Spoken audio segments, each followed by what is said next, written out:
2007, LeBron James scored 8 points in a win over the Bucks. That was the last time he failed to crack. More than 11 years and 867 games later, LeBron has passed Jordan. I don't think so. LeBron James, by a mile, had the longest streak of games scoring in double figures. Second was Michael Jordan. Have double figures. January the 5th, 2007, it was a game in Milwaukee. You sure about that? In today's sports world, people act like numbers and charts decide everything, like the game is some math assignment gone wild. And with everyone chasing flashy stats for attention, we're seeing more random, meaningless records being treated like breaking news. Take LeBron James and this so-called 10-point streak. LeBron James, by a mile, had the longest streak of games scoring in double figures. James, by a mile, had the longest streak of games scoring in double figures. About until recently. Well, let me correct that. LeBron fans care, and LeBron himself definitely cares because it keeps boosting his name and his all-time narrative. But let's slow that down real quick. LeBron's 10-point streak only counts regular season games, nothing more. And if you look at how media pages and social platforms frame it, you'd think this streak covered everything from day one to yesterday, with no exceptions at all. But here's the twist. They leave out one major detail on purpose. They never mention that postseason games are excluded, and that silence is wild. They post these graphics and hype videos like it's the full story, but not once do they say the streak ignores playoff games. Why hide that? So the last time LeBron didn't have double figures, January the 5th, 2007. It was a game in Milwaukee. You sit on a throne of lies. Championship rings, he's got gold medals, he's got NC championships, he's got MVPs. He's not going to care about the 8 points. So he met with the media and agreed he was 2 for 10 against Indiana, had 6 points. He said, "You did the right thing tonight. You did the right thing tonight. I don't care about the points, but I needed to know that you believe in me." So he had 6, okay, and then went out and had 51, 45.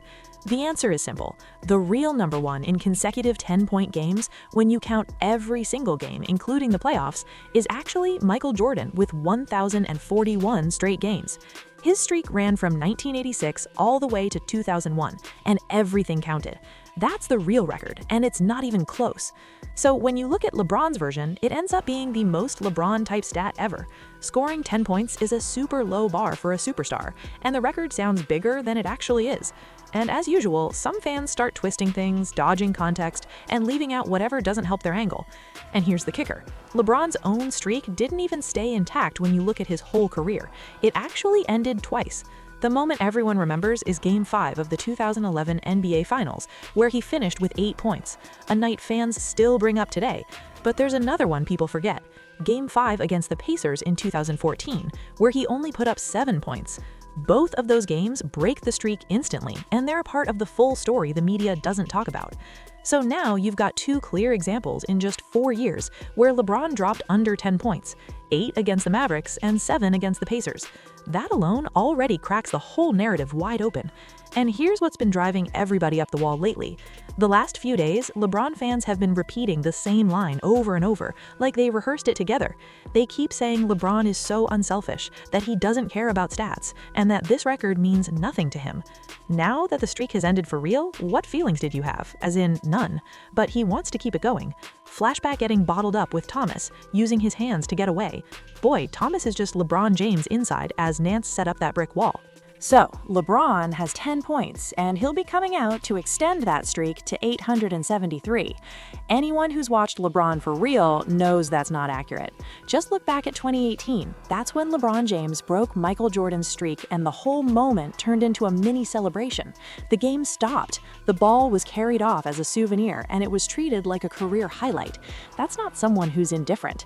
LeBron has been invested in numbers and viral-friendly records for a long time, and this 10-point streak fits that exact pattern. The difference is he always plays the role of the calm, humble guy who claims he's above the stat chase. But let's keep it real. If you're going to care about numbers, just own it. LeBron absolutely pays attention to these marks, and he's shown it repeatedly, especially when you look at his last 2 matchups against Phoenix and Toronto. In both fourth quarters, he was clearly trying to secure that 10th point. Against Phoenix, he lucked into a 3 and hit his mark. Against Toronto, the luck wasn't there. He tossed up a couple of rough shots and finished with 8. Down to 5. The 3 short, long rebound. Vincent James fires a 3. What feelings did you have, if any, about his none? That's the truth right there. No extra dressing. And when people point out this stat, all they need to do is mention the real detail that it's regular season only. If you say that up front, cool, that's honest and accurate. But when you skip that part, you're basically doing what people call lying by omission. And watching how some outlets handle it, yeah, you can see exactly what's going on. One of these networks has to know they're not telling the full truth. Yet they keep pushing the same storyline like nobody will notice. They keep repeating that LeBron holds the longest 10-point streak in NBA history, even though they're leaving out the real details on purpose. And if we're talking about streaks that actually hit hard, the most impressive active one belongs to SGA out in Oklahoma City. This man has stacked 72 straight games with 20-plus points, and that includes the postseason. Right now, that run sits 7th all-time in NBA history, and the only names ahead of him are Kareem, Jordan, Elgin Baylor, Oscar Robertson, and Will Chamberlain, straight legends, and SGA could pass almost all of them this season, except Wilt, who's basically untouchable when it comes to record books. And speaking of streaks, rewind to 2018, when LeBron scored 10-plus points and broke Jordan's record. Another guy was cooking up something way tougher at the exact same time. James Harden was in the middle of a wild run, 30-plus points in 32 straight games. Hitting 30 compared to hitting 10, that's not the same lane at all. It's 3 times the challenge. Now let's pause Stephen A. Smith real quick because his whole breakdown leads to another storyline tied to LeBron, because he was willing to make the right play. And last night, that was the right play. Give a damn about double-digit scoring or whatever. He could do that in his sleep. The famous slogan, "Make the right play." The media has been repeating that line for over a decade, and honestly, it fits LeBron perfectly because it gives him the most comfortable lane possible. If he passes and the teammate scores, he gets praised for making the right play.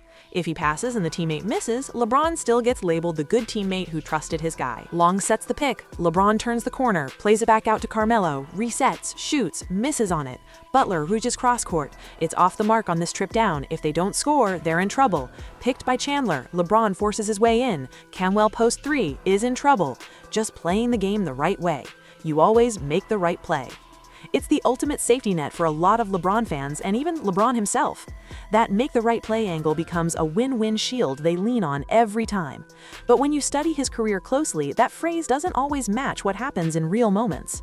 There are plenty of times where he deferred too much, overpassed, or stepped back from taking control when the game needed him to be the closer.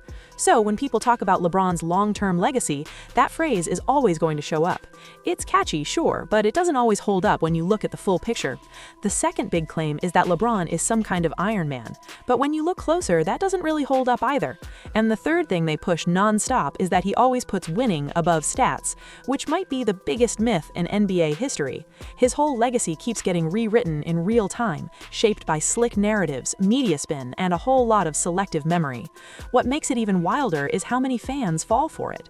They buy into these stories because the media presents them like facts, and social platforms blast the same message until it feels real. The 10-point streak is the perfect example of how fast a misleading stat can become a headline that everybody repeats without checking the full picture. Thanks for watching this breakdown. Make sure to like, share, comment, and subscribe, and I'll see you on the next one.